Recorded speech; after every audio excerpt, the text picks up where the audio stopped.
আসসালামু আলাইকুম, স্বাগত জানাচ্ছি চ্যানেল আই সংবাদে। এখনকার সংবাদ আয়োজন নিয়ে আপনাদের সাথে আছি মেহরুন্নেসা তাফিনা। বিস্তারিত সংবাদের শুরুতে জানিয়ে দিচ্ছি ফ্রেশ আটা ময়দা সুজি সংবাদ শিরোনামগুলো। ইরানের সাথে ফলপ্রসূ আলোচনার দাবি করে তেহরানের জ্বালানি অবকাঠামোতে হামলা স্থগিতে ট্রাম্পের ঘোষণা। আলোচনার কথা ইরানের অস্বীকার। দেশে যথেষ্ট তেলের মজুদ রয়েছে, সংকট হবে না বললেন জ্বালানি মন্ত্রী। একটি স্বার্থান্বেষী মহল তেল সংকটের গুজব ছড়িয়ে জনমনে আতঙ্ক ছড়াচ্ছে অভিযোগ। এবং শক্ত হাতে মব দমন করা হবে বললেন মির্জা ফখরুল। ঠাকুরগাঁওয়ে নেহা নদী পুনর্খনন কর্মসূচি উদ্বোধন করে সততার সাথে বাস্তবায়নের আহ্বান।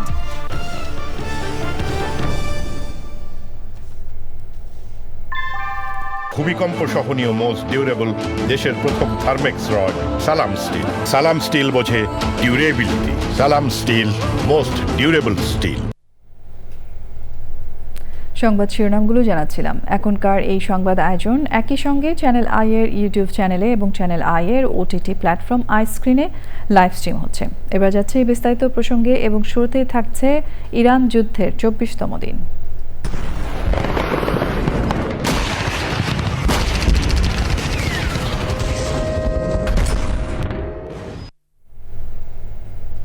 ইরানের সাথে ফলপ্রসূ আলোচনা হয়েছে বলে জানিয়েছেন মার্কিন প্রেসিডেন্ট ডোনাল্ড ট্রাম্প। এরপর ইরানের জ্বালানি অবকাঠামোতে হামলা স্থগিত করার ঘোষণা দিয়েছেন ট্রাম্প। তবে তেহরান ও ওয়াশিংটনের মধ্যে কোনো ধরনের সংলাপ হয়নি বলে জানিয়েছে ইরান।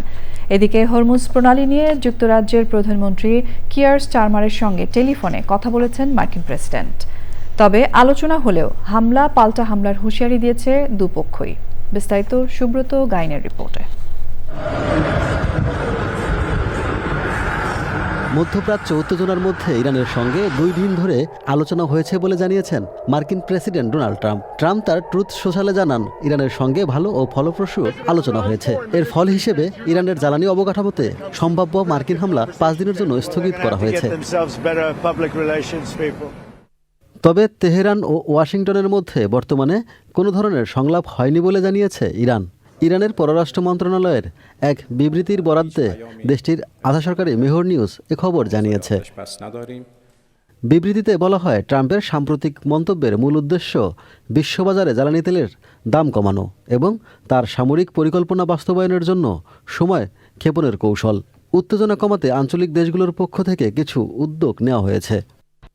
এর আগে হরমুজ প্রণালী নিয়েও আবারও কথা বলেছেন ইরানের পররাষ্ট্রমন্ত্রী। সামাজিক যোগাযোগ মাধ্যম এক্সে দেওয়া এক পোস্টে তিনি দাবি করেছেন, এই জলপথটি এখনও বন্ধ নয়। তবে পরিস্থিতি এখনও ঝুঁকিপূর্ণ। ইরানের জাতীয় প্রতিরক্ষা কাউন্সিল হুঁশিয়ারি দিয়েছে, তাদের উপকূলে হামলা হলে পারস্য উপসাগরে সব যোগাযোগ পথ মাইন পেতে বন্ধ করে দেওয়া হবে। হরমুজ প্রণালী সচল রাখতে যুক্তরাজ্যের প্রধানমন্ত্রী কিয়ার স্টারমারের সঙ্গে টেলিফোনে কথা বলেছেন ট্রাম্প। বৈশ্বিক বাণিজ্য সচল রাখতে হরমুজ প্রণালী খোলা রাখা জরুরি বলে দুইজনে আলোচনা করেন। ইসরায়েলের বিভিন্ন এলাকায় ক্লাস্টার বোমা ও ক্ষেপণাস্ত্র হামলা চালিয়েছে ইরান। হামলায় ইসরায়েলে একাধিক সতর্ক সংকেত জারি করা হয়েছে। তবে বেশিরভাগ ক্ষেপণাস্ত্র প্রতিহত করার দাবি করেছে ইসরায়েল। আবার ইরানি হামলার খবরে সাধারণ মানুষকে নিরাপদ আশ্রয়ে যাওয়ার নির্দেশ দিয়েছে তেল আবিব। অন্যদিকে লেবাননের লিটানি নদীর উপর গুরুত্বপূর্ণ একটি সেতু ধ্বংস করে দিয়েছে ইসরায়েলি বাহিনী। ইসরায়েল জানিয়েছে আরও কয়েক সপ্তাহ লড়াই চলতে পারে। Subrata Gain, Channel I. বিদ্যুৎ ও জ্বালানি মন্ত্রণালয় জানিয়েছে দেশে যথেষ্ট পরিমাণ তেলের মজুত রয়েছে। একটি স্বার্থান্বেষী মহল সরকারি ছুটির দিনে তেল সংকটের কথা বলে গুজব ছড়িয়ে জনমনে আতঙ্ক সৃষ্টি করে জননিরাপত্তা বিঘ্নিত করার চেষ্টা করছে। এদিকে তেল শেষ হয়ে যাওয়ার আতঙ্কে বেশি করে তেল নিচ্ছেন অনেকে। পাম্পগুলোতে দিনভর ছিল লম্বা লাইন। এ বিষয়ে বিদ্যুৎ, জ্বালানি ও খনিজ সম্পদ মন্ত্রী ইকবাল হাসান মাহমুদ বলেছেন, জ্বালানি তেলের সরবরাহ স্বাভাবিক আছে। গত বছরের তুলনায় 25% বেশি তেল আমদানি করা হয়েছে জানিয়ে জনগণকে আতঙ্কিত না হওয়ার আহ্বান জানান তিনি। গত বছর এই সময় অকটেনের ব্যবহার হয়েছে 1177 টন, আর এইবার আমরা তার 25% বেশি দিচ্ছি, তাও লাইন লাগাই রাখছি। এটা বাংলাদেশের একার সমস্যা না, সারা পৃথিবীর সমস্যা এটা। তারপরে যদি গভর্নমেন্টটা যদি বলতাম যে আমরা 2 বছর হলো গভর্নমেন্ট চাইতেছি, আমাদের একটা প্ল্যানিং ছিল না, ছিল না, সেটাও তো না। আমরা এসে যা পাইছি তারপরে টেনে নিয়ে যেতেছি, এই তো অনেক আমাদের স্কিল দিয়ে আমরা টেনে নিতেছি আমরা। এবারে অন্যান্য সংবাদ। স্থানীয় সরকার, পল্লী উন্নয়ন ও সমবায় মন্ত্রী মির্জা ফখরুল ইসলাম আলমগীর বলেছেন, মব সৃষ্টি করতে দেবে না সরকার, যে কোনোভাবে মব শক্ত হাতে দমন করা হবে। সোমবার সকালে ঠাকুরগাঁওয়ের রায়পুর ইউনিয়নে নেহা নদী পুনর্খনন কার্যক্রম উদ্বোধন অনুষ্ঠানে তিনি বলেন, ইরান যুদ্ধে অনেক ক্ষতি হয়েছে, জ্বালানি তেল নিয়েও সংকট দেখা দিয়েছে। তিনি আরও বলেন, বিএনপি কাজ করতে এসেছে ভোটের মাধ্যমে জান্নাতের টিকিট দেয়া দলের নেয়া। সে সময় সততার সাথে খাল খনন কর্মসূচি বাস্তবায়নের আহ্বান জানান মির্জা ফখরুল।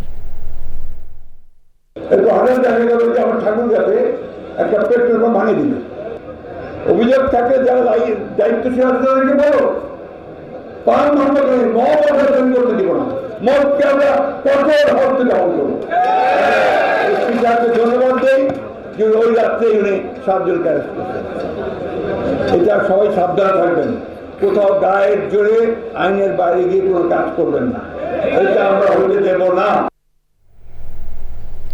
উদ্বোধনের আগেই গাজীপুরের কাশিমপুর ধনঞ্জয়খালী সড়ক ধসে পড়ায় প্রকল্প পরিচালক হারুনুর রশিদ এবং প্রকৌশলী শামসুর রহমানকে সাময়িক বরখাস্ত করা হয়েছে। আগের সব কমিটি বিলুপ্ত ঘোষণা করে 7 সদস্যের নতুন কমিটি গঠন করা হয়েছে। কমিটিকে 15 দিনের মধ্যে তদন্ত প্রতিবেদন দেওয়ার নির্দেশ দিয়েছেন স্থানীয় সরকার প্রতিমন্ত্রী মীর শাহে আলম। সোমবার গাজীপুর সিটি কর্পোরেশনের ধসে পড়া এই সড়কটি দেখতে গিয়ে তিনি বলেন, সড়ক নিয়ে বিভিন্ন গণমাধ্যমে প্রচারিত সংবাদ প্রধানমন্ত্রী তারেক রহমানের দৃষ্টিগোচর হয়েছে। প্রধানমন্ত্রী এ বিষয়ে ব্যবস্থা নেওয়ার নির্দেশ দিয়েছেন।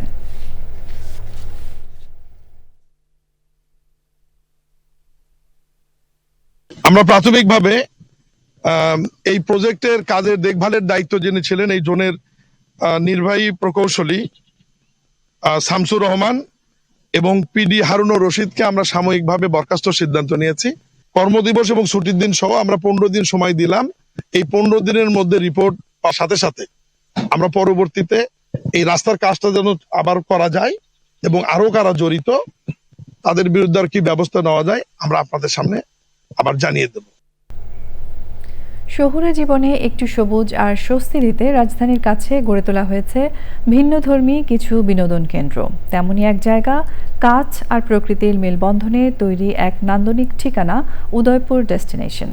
যে কোনো উৎসবের পাশাপাশি অবসর কাটাতে কিংবা ব্যস্ততা ভুলতে প্রতিনিয়ত মানুষের ভিড় বাড়ছে এই সবুজ ঠিকানায়। সাদি মাহমুদের রিপোর্ট। কংক্রিটের শহর ছেড়ে একটু স্বস্তির খোঁজে মানুষ ছুটছে সবুজে ঘেরা এক ঠিকানা। ফুলের স্বর্গরাজ্য বললেও ভুল হবে না। এখানকার সাদা, গোলাপি, বেগুনি, লাল সহ নানা রঙের লাখো পিটুনিয়া ফুল যে কাউকে মুগ্ধ করবে। রাজধানীর মাদানী এভিনিউয়ের পাশেই গড়ে ওঠা এই ভিন্নধর্মী জায়গাটি প্রকৃতি, নান্দনিকতা আর কাঠের স্থাপত্যের এক অনন্য মিশ্রণ, যেখানে সাধারণ এক কাঠের ঘরই হয়ে উঠেছে এক রাজপ্রাসাদ, যেটি দর্শনার্থীদের কাছে ঠিকানা রিসোর্ট নামে পরিচিতি পেয়েছে। চারপাশে খোলা প্রান্তর থাকায় এখান থেকেই সূর্যোদয় ও সূর্যাস্ত দেখারও সুযোগ রয়েছে। সেই ভাবনা থেকেই পুরো এই বিনোদন কেন্দ্রের নাম হয়েছে উদয়পুর। কাঠের তৈরি ঘর, সাদা রঙের রাজকীয় ভবন আর চারপাশের রঙিন ফুল জায়গাটিকে করেছে প্রাণবন্ত। যেখানেই দাঁড়াবেন মনে হবে ফেসবুক বা ইনস্টাগ্রামের জন্য একদম পারফেক্ট শট। ছবি তোলার জন্য মানে ইয়াং কিডসদেরকে অনেক বেশি অ্যাট্রাক্ট করে এরকম টাইপের প্লে, যে সবাই রিলস বানাচ্ছে, অনেক বেশি বেশি ফটোগ্রাফি করছে। ফুল দিয়েই ম্যাক্সিমাম জায়গাগুলো সাজানো। এই স্ট্রাকচারটা অনেক সুন্দর লাগছে, অনেক প্রাচীন ঐতিহ্যটা বহন করে এটা। আজকের ওয়েদারটা অনেক সুন্দর, সবার মুড তার জন্য খুব বেশি ভালো, আর পিকচার্স উঠতেছে মেইনলি ওগুলোর জন্যই আসা। রাজপ্রাসাদের মতোই যদি কেউ আসে লাইক প্রিন্সেস ফিল হবে, প্রিন্সেস অ্যান্ড এটা হচ্ছে আমার রাজপ্রাসাদ, খুব সুন্দর একটা ফিল আসে আর খুবই ভালো লাগে দেখতে, যেহেতু ফ্লাওয়ার্স আছে। ঘোরাঘুরির সঙ্গে আছে বাহারি খাবারের আয়োজন। দেশি স্বাদ থেকে শুরু করে বিদেশি খাবার সবই মিলছে এখানে। যারা হচ্ছে প্রকৃতি প্রেমী, যারা ফুল ভালোবাসে, প্রকৃতি ভালোবাসে, আমরা এই সেবাটাও দিচ্ছি। খাবারের পাশাপাশি ওনারা হচ্ছে নিজেদের একটু রিক্রিয়েশন ফিল করে। আর আমরা হচ্ছে ঈদ উপলক্ষে ওপেন করছি আমাদের এখানে এই রেস্টুরেন্ট সেবার পাশাপাশি আমরা হচ্ছে কর্পোরেট যেই কনফারেন্স, আদার ডিনার, অ্যানুয়াল প্রোগ্রাম, এজিএম এই সেবাগুলোও চালু করছি। আমাদের হচ্ছে এখানে কনফারেন্স হল আছে, কনভেনশন হল আছে। এখানে যদি বিভিন্ন কর্পোরেট কোম্পানিগুলো ওনাদের মিটিং, সেমিনার, ওয়ার্কশপ এগুলো করতে চায়, এগুলোও করতে পারতেছেন। ব্যস্ত নগরবাসীর কাছে শান্ত নিবিড় পরিবেশের ঠিকানা হয়ে উঠেছে প্রকৃতির মায়ায় ঘেরা উদয়পুর ডেস্টিনেশন। সাদি মাহমুদ, চ্যানেল আই, ঢাকা। সংবাদের এই পর্যায়ে আমরা নিচ্ছি একটা বিরতি, এবং বিরতির পর্যায়ে থাকছে নিউ ইয়র্কে যাত্রীবাহী উড়োজাহাজ অবতরণের সময় রানওয়েতে ট্রাকের সাথে সংঘর্ষে পাইলট ও কো পাইলট নিহত, আহত ৪১ যাত্রী হাসপাতালে ভর্তি।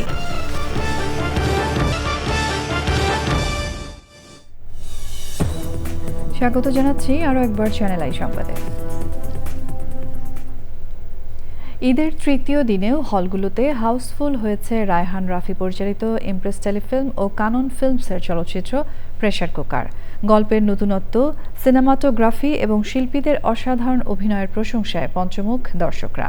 হলগুলো ঘুরে দর্শকদের প্রতিক্রিয়া শুনে প্রেসার কুকারের জয় জয়কারের জন্য দর্শকদের অভিনন্দন জানান পরিচালক ও কলাকুশলীরা। লায়লা নওশিনের রিপোর্ট। সিনেমা মুক্তির আগে ফার্স্ট হুইসেল দিয়ে চমক লাগিয়ে ঈদের পরে বিভিন্ন হলে হাউসফুল শো দিয়ে চলচ্চিত্র পাড়ায় সিটি বাজিয়ে চলছে প্রেসার কুকার। সিনেমা দেখে হল ভর্তি দর্শকদের, তাই উচ্ছ্বাস দেখার মতো। সবার acting wonderful, and Raihan Rafi মানেই ওয়ান্ডারফুল। তুষির অ্যাক্টিং তো অসাধারণ, ভিজুয়াল বা বিজিএম গুলো আসলে হচ্ছে কি আমাকে সবচেয়ে বেশি আসলে বেস্ট লাগছে। বাংলাদেশের মেয়েদের যে এত প্রবলেম হয় সেটা যে এই সিনেমাতে ফুটে উঠেছে, এটাই বিশেষ করে ভালো লেগেছে আমার। প্রেসার কুকারকে আন্তর্জাতিক মানের ছবি বলছেন দর্শকরা। বাংলাদেশে এই ধরনের ছবি হলে চলচ্চিত্র সম্পর্কে মানুষের ধারণা চেঞ্জ হবে। নারী কেন্দ্রিক একটা জিনিস, এই জন্য ভালো লেগেছে। অনেক টুইস্ট ছিল, আনপ্রেডিক্টেবল ছিল অনেক কিছু। রায়হান রাফি আসলে নিজেকে নিজে ছাড়িয়ে গেছে এই মুভিতে।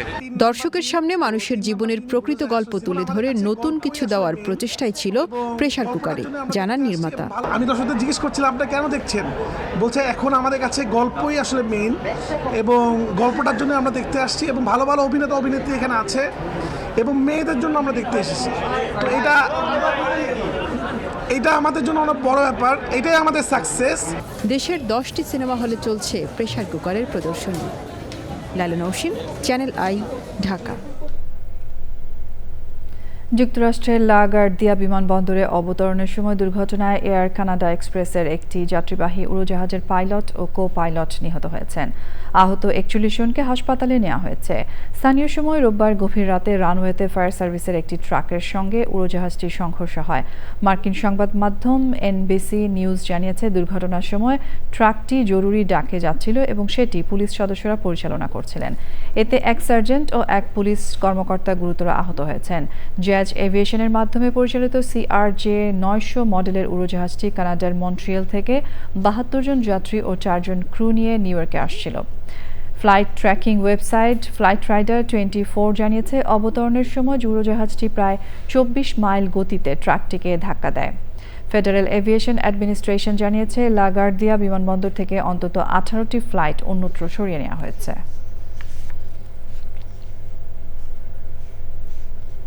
সংবাদের এই পর্যায়ে নিচ্ছে আরও একটা বিরতি, এবং বিরতির পর খেলার খবরে যা থাকছে। PSL এ অংশ নিতে পাকিস্তান গেছেন বাংলাদেশি 4 ক্রিকেটার। প্রথম ধাপে গেলেন মুস্তাফিজুর, শরীফুল, পারভেজ ইমন ও নাহিদ রানা। স্বাগত জানাচ্ছি আরও একবার চ্যানেল আই সংবাদে। ঈদের ছুটিতে আনন্দে মেতেছেন বিনোদন প্রেমীরা। বগুড়ায় প্রাচীন সভ্যতার নিদর্শনের পাশাপাশি আধুনিকতার ছোঁয়ায় গড়ে ওঠা বিনোদন পার্কে উপচে পড়া ভিড়। বগুড়া সংবাদদাতার তথ্য ও ভিডিওচিত্রে আল মুকসেদের রিপোর্ট। ২৫০০ বছরের বেশি পুরনো সভ্যতার শহর বগুড়ার মহাস্থানের পুণ্ড্রনগরী। মৌর্য, গুপ্ত, পাল ও সেন রাজাদের রাজধানী ছিল মহাস্থানে। সেই সভ্যতার নিদর্শন দেখতে পর্যটকদের ভিড়। মূলত ঈদ পরবর্তী সবাই ফ্যামিলির সবাই এবং আত্মীয় স্বজন মিলে সবাই আমরা দর্শনীয় স্থান ঘুরতে এসেছি। প্রাচীন সভ্যতার পাশাপাশি বগুড়ায় আধুনিকতার ছাপ রেখেছে মোমোইনের বিনোদন কেন্দ্র। দেশের সবচেয়ে বড় কেবল কার সংযোজন করেছে বিনোদন কেন্দ্রটি। এছাড়াও ওয়াটার পার্কে ফেরি হুইল, ওয়েব পুল সহ রয়েছে নানা রাইড। মোমোইনে আসলাম, দেন আমরা বোট রাইড করলাম, এখন কেবল কারে উঠলাম এবং এদের যে বিষয়টা অনেক মেইনটেনেন্স ওরা করতেছে। মোমোইনের প্রতি আসলে আমাদের বিশ্বাসটা আছে, ওইটা দেখার জন্যেই বাচ্চাদেরকে দেখানোর জন্য ঈদ আনন্দটাকেও আরও বেশি উপভোগ করার জন্য এখানে নিয়ে আসা। আমি কেবল কার উঠছিলাম, ওখানে গিয়ে ঘুরছি, অনেক মজা হয়েছে। বগুড়ার বিনোদন কেন্দ্র ও পর্যটন স্পটগুলোতে সুবিধা বাড়ানোর প্রয়োজন বলে মনে করছেন কর্মকর্তারা। ঈদের দিনেও প্রচুর লোক আসছে আমাদের। অন্য স্থাপনার মতো আমাদের এখানে আধুনিকায়ন ওইরকম করা যায় না। তারপরে আমরা দর্শনার্থীর সুবিধার জন্য বসার বেঞ্চ, তারপরে সুপেয় পানির ব্যবস্থা, ফুড কোর্টের ব্যবস্থা ইত্যাদি আমরা করেছি। নতুন সংযোজন হচ্ছে আমাদের কেবল কার, আমাদের সিনেপ্লেক্স, আমাদের বোটিং, ওয়াটার পার্ক। আর এত লোকের ঢল আসলে আমাদের সামলানোটা খুব কষ্ট হয়ে যাচ্ছে এখানে, বাট আলহামদুলিল্লাহ আমাদের সিকিউরিটি সিস্টেম খুব স্ট্রং। ঈদ উপলক্ষে বগুড়ার মহাস্থানগড় ও বেসরকারি বিনোদন পার্কে প্রায় ৫ লাখ দর্শনার্থীর সমাগম ঘটেছে বলে জানিয়েছে বিনোদন কেন্দ্র ও পর্যটন সংশ্লিষ্টরা। আল মুকসিদ, চ্যানেল আই। এবার জানাবো খেলার খবর।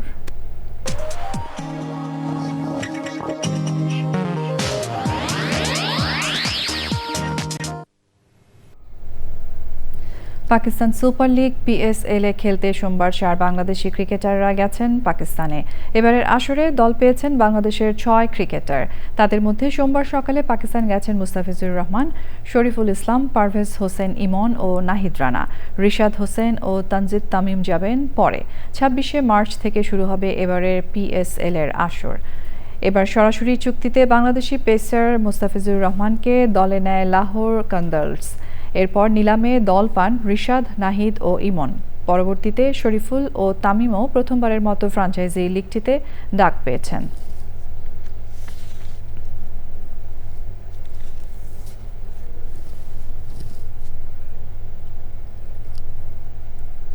বর্তমানে বাংলাদেশের রাজনৈতিক ও সামাজিক প্রেক্ষাপটে এক আলোচিত নাম ব্যারিস্টার জাইমা রহমান। প্রধানমন্ত্রী ও বিএনপির চেয়ারম্যান তারেক রহমানের একমাত্র মেয়ে হিসেবে পরিচিতি থাকলেও সম্প্রতি আলোচনায় এসেছে তার শৈশবের এক অনন্য ক্রীড়া প্রতিভা। এমত অবস্থায় জাইমা রহমানের ক্রীড়া প্রতিভা নিয়ে স্মৃতি রোমন্থন করেছেন তার শৈশবের কোচ মোহাম্মদ হাকিম। বর্তমানে কানাডার একটি ফুটবল ক্লাবের প্রধান গোলরক্ষক কোচ হিসেবে দায়িত্ব পালন করা মোহাম্মদ হাকিম চ্যানেল আইকে জানান, শৈশবে জাইমা ছিলেন একজন টপ অ্যাথলেট। দেশের ক্রীড়াঙ্গনের উন্নয়নে প্রয়োজন তার contribution.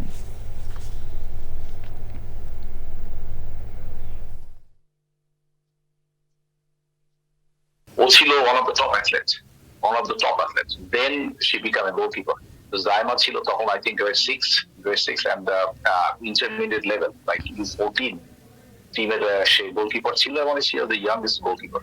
Honestly, it's not only the goalkeeper, সে ওই টিমটাকে বুস্ট আপ করতো। তার মধ্যে একটা লিডারশিপ ছিল খুব সাংঘাতিক রকম, young, lively, always smiling, positive. আর ওই যেটা ওর সুইমিং পুলে যেটা আমি দেখতাম, she was in top in swimming pool, swimming এর সবচেয়ে আনবিলিভেবল স্টাফ, তার breaststroke, butterfly, all the activity ছিল দেখার মতো। সংবাদ শেষ করব ফ্রেশ আটা, ময়দা, সুজি সংবাদ শিরোনামগুলো আরেকবার জানিয়ে দিয়ে। ইরানের সাথে ফলপ্রসূ আলোচনার দাবি করে তেহরানের জ্বালানি অবকাঠামোতে হামলা স্থগিতে ট্রাম্পের ঘোষণা। আলোচনার কথা ইরানের অস্বীকার। দেশে যথেষ্ট তেলের মজুদ রয়েছে, সংকট হবে না বললেন জ্বালানি মন্ত্রী। একটি স্বার্থান্বেষী মহল তেল সংকটের গুজব ছড়িয়ে জনমনে আতঙ্ক ছড়াচ্ছে অভিযোগ। এবং শক্ত হাতে মব দমন করা হবে বললেন মির্জা ফখরুল। ঠাকুরগাঁওয়ে নেহা নদী পুনর্খনন কর্মসূচি উদ্বোধন করে সততার সাথে বাস্তবায়নের আহ্বান।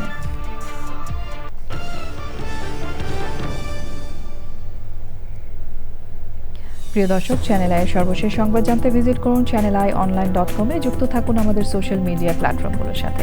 এই সঙ্গে শেষ করছি এখনকার সংবাদ আয়োজন। ধন্যবাদ এতক্ষণ আমাদের সঙ্গে থাকার জন্য।